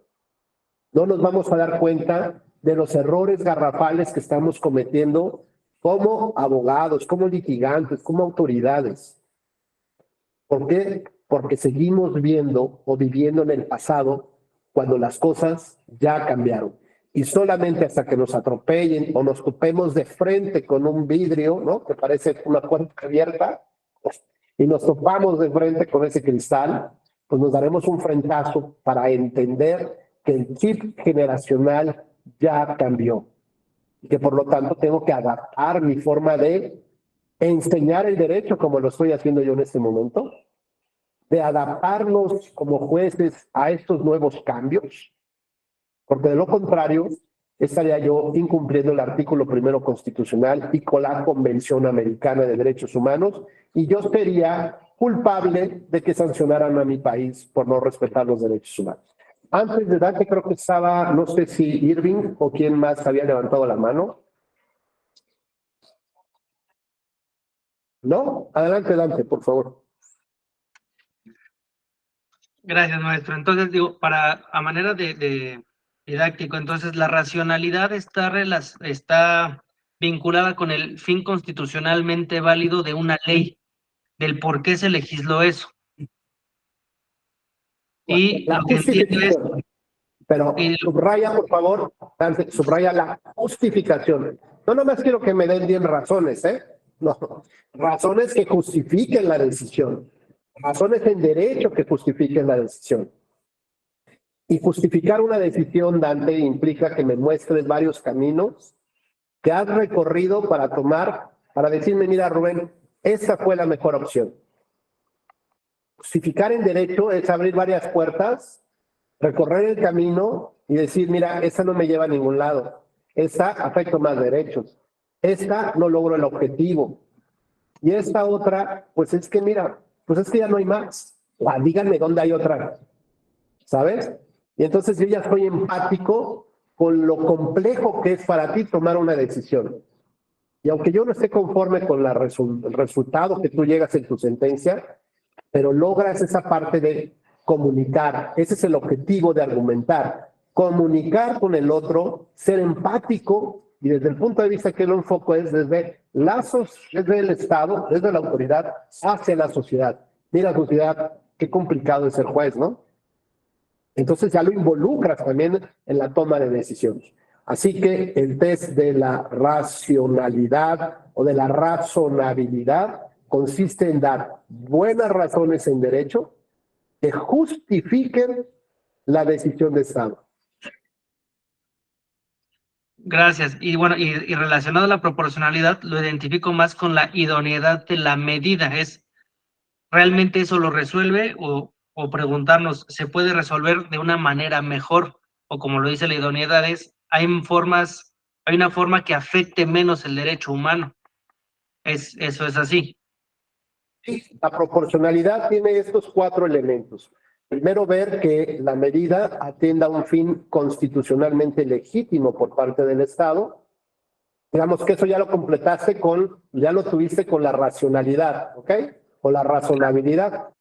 Hay un fin por parte del Estado. Luego, que sea una medida adecuada.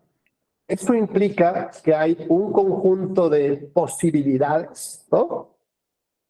Y estás tomando de esas la mejor, ¿no? Y que además atienda, que se alinee al objetivo que estás trazando, que es el fin legítimo del Estado.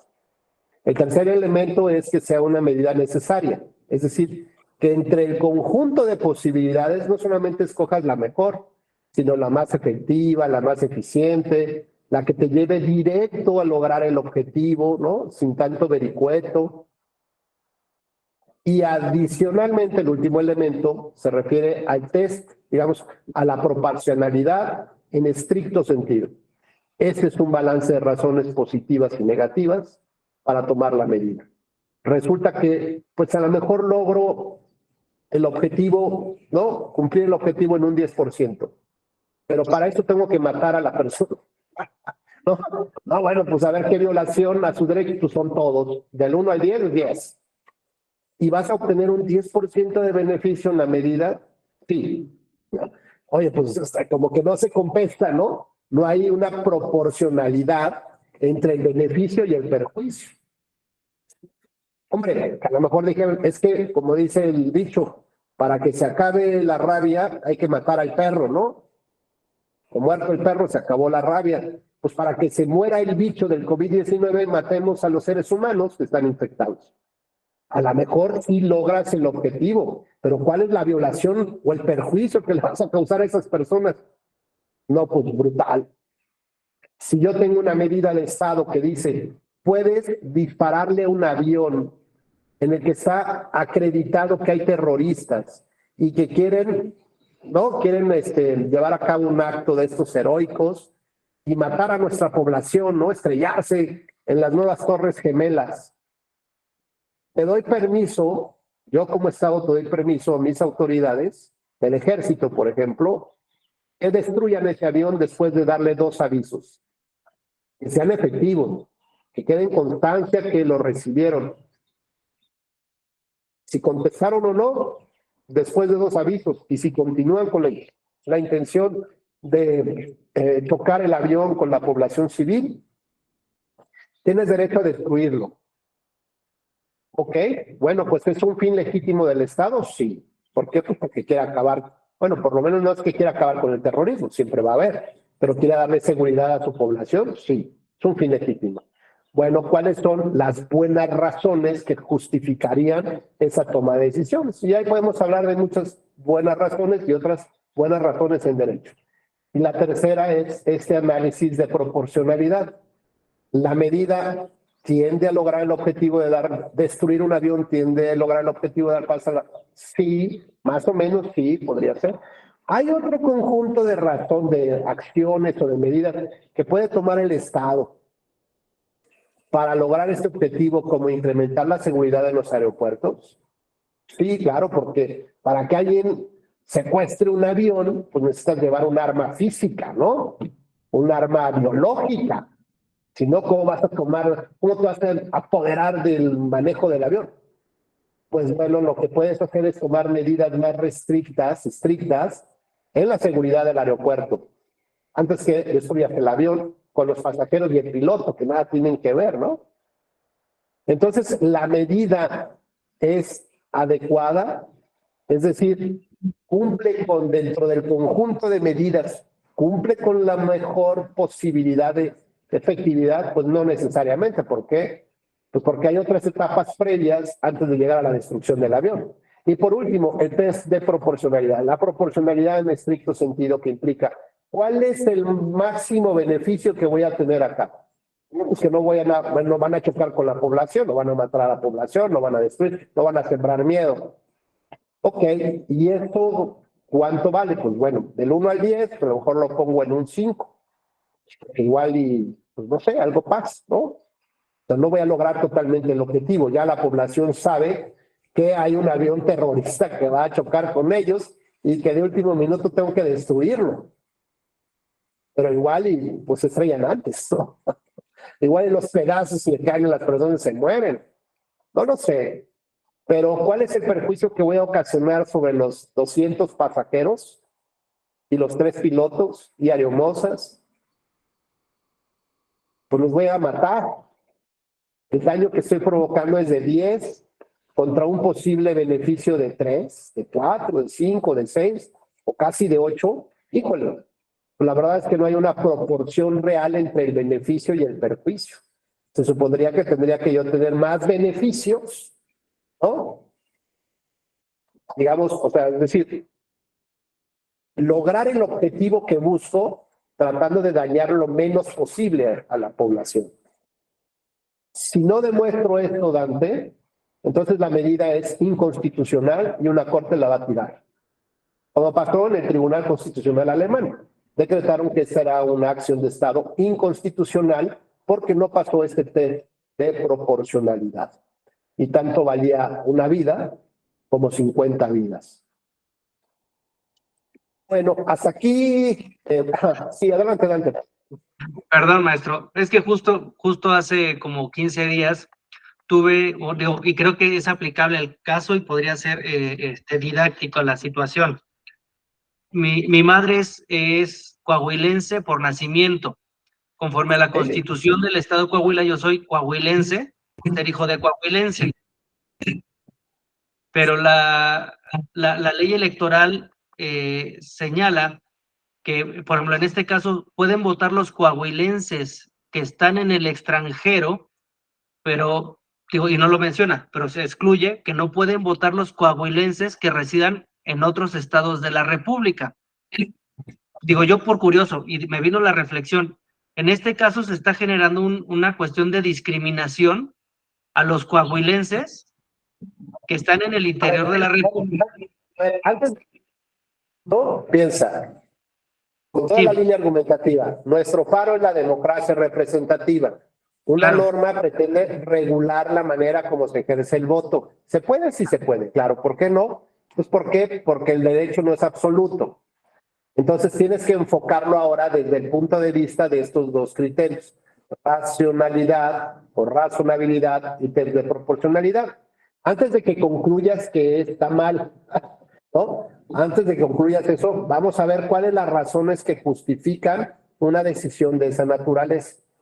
Primero a ver si hay. Si no hay razones, pues ya el asunto ya se cayó, ya perdió. Vamos a ver después si hay razones buenas que justifiquen, pues ya vamos a evaluar qué tan buenas son. Si nos pasamos ahora al análisis de la proporcionalidad, vamos a ver si esto es un fin legítimo del Estado. Claro, la democracia, los votos, todo eso, claro que es un fin legítimo. Ahora, para lograr ese fin, se estableció esta medida. Ok, no había otro conjunto de medidas diferentes para lograr la eficacia, la eficiencia, lo que se quería en términos de ese fin legítimo. No sé, pues ya yo ya empiezo a tener muchas dudas de la medida, ¿no? Y luego, ¿cuál es el beneficio que obtengo y el perjuicio que le provoco a los coahuilenses por una limitación de esta naturaleza? ¿Hay relación en la proporcionalidad? Pues no. Bueno, pues ¿esto qué significa? Significa que la medida se cae porque no es constitucional. Ahora, lo que yo te estoy diciendo es que esto tuvo que haber hecho el legislativo. Si el legislativo o la autoridad que está negando el derecho a participar tuvo que haber hecho este balance de racionalidad, de razonabilidad y el de proporcionalidad. Si no lo hizo, pocas palabras, su decisión carece de debida fundamentación y de motivación. Por lo tanto, tendría un tribunal que ordenar que se hagan estos análisis. Si tú ya se los preparas, pues a lo mejor el tribunal dice, mire, sí, siguiendo aquí la línea, pues no se demuestra esto y por lo tanto es una medida inconstitucional o es una medida inconvencional, por ejemplo. Ahora, yo te diría, ¿cuál es la razón para que no se permita votar a otras personas, a personas que están, por ejemplo, en Estados Unidos? Y entonces me lleva a este tercer cuadrito que brevemente les diré. Si la quejosa es una candidata mujer, significa que antes de analizar el caso de los candidatos, tengo que ver cuáles son las normas que protegen a las mujeres. El protocolo Belén do Pará, el protocolo para juzgar con perspectiva de género de la Corte o del propio tribunal. Es decir, amplía mi campo de reglas jurídicas y de ver cómo las autoridades estaban obligadas también a cumplir ciertas acciones de Estado para proteger específicamente a las mujeres. Oye, pero fíjate que es un promocional, bueno, es una candidata mujer. Entonces ya le pongo una banderita y busco mis protocolos para juzgar los casos donde intervienen mujeres. Pero es una mujer indígena. Haceme un protocolo para jugar a las indígenas. Y ya traes el protocolo. Oye, pero es menor de edad, porque ella está peleando justamente este tema de que quiere ser senadora a los 18 años. Tráigame el protocolo para el tema de minoría de edad. O a lo mejor es una persona de la tercera edad que quiere que le compartan las mismas acciones afirmativas que ha habido con el grupo LGTB+, con los indígenas, con los menores, con la juventud. ¿Y por qué a nosotros nos quitaron de acá si también formamos parte de los derechos humanos que debe de proteger el Estado? Así que exijo que haya una afirmación afirmativa, así como para los migrantes, también para las personas de la tercera edad. Haceme el protocolo para juzgar los casos donde interviene. Y ya tengo 5 protocolos. La mala noticia es que no hay uno ad hoc para juzgar mujer, indígena, menor de edad, candidatas. No hay ese protocolo, entonces tengo que tener la habilidad de crear una línea transversal en estos protocolos internacionales para crear yo mi propio protocolo para juzgar este caso concreto. Y ojo, apenas estoy buscando las normas que me van a servir para empezar a llevar a cabo mi argumentación jurídica. Esto se llama argumentar desde los derechos humanos con perspectiva. Si yo ni siquiera entiendo esto, pues estoy ya perdido en el océano. Ya voy para otro lado, ya voy de regreso de donde salí. Tengo que saber cuáles son estos principales casos de perspectiva donde ya hay una diferenciación, donde hay un mayor desarrollo para las personas desplazadas, para las personas migrantes, para los nacionales que viven en el extranjero, para los indígenas, afromexicanos, menores de edad, personas con discapacidad. Bueno, hay una gran cantidad de perspectivas con las que se puede analizar el caso para ser juzgado. Y entonces eso me va a dar una óptica totalmente diferenciada, unos lentes con filtros especiales para analizar de una manera adecuada, porque lo que está en el fondo, lo que estoy viendo es el derecho humano de esa persona. No estoy viendo cómo funciona un sistema de castigo, porque entonces me quedo dando vueltas en círculo, dependiendo que mi democracia se mejore, se fortalezca, si en realidad pocas cosas hago que beneficien a la democracia. Porque puede ser, fíjate Dan, ahora que lo comentas, ya nada más para concluir, perdón que te haya quitado la palabra, puede ser que las conductas irregulares de un proceso electoral sea porque no tienes las pruebas, sea porque no las pudiste conseguir, sea porque tienes un obstáculo de tiempo para presentarlas, sea porque tienes un obstáculo de tiempo para armar una buena demanda, sea porque además la ley te pide que demuestres la gravedad de la violación a los derechos o valores democráticos, sea porque te pide un estándar probatorio altísimo para que tu margen de error sea mínimo entre condenar la nulidad de una elección o permitir que así sea con todas las violaciones que se hayan cometido. Todo esto a lo mejor no te da todos los elementos para poder demostrar la nulidad, bueno, demostrar la violación al derecho humano. No te da los elementos para demostrar que debe de anularse ese proceso electoral. Y entonces la invitación sigue abierta para que sigas violando la democracia. ¿Por qué? Porque ya viste que el tribunal está muy limitado, ¿no? Los litigantes no pueden hacer sus demandas en 4 días. Y ahora que hay otros, no van a tener tiempo, ni siquiera les permiten acceder a la prueba de las periciales. De todos los obstáculos que tienes para acceder a ese derecho humano. Con lo cual es una invitación constante y permanente. ¿Para qué? Para seguir violando la democracia. Cierro con esta frase de la Corte Interamericana de Derechos Humanos.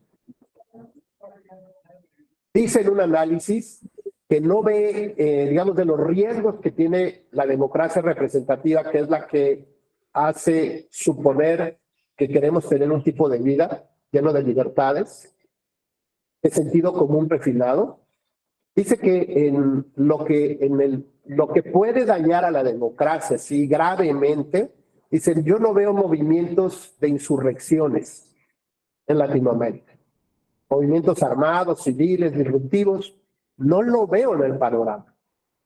Lo que sí veo muy grave es la erosión paulatina, constante, silenciosa de la democracia representativa.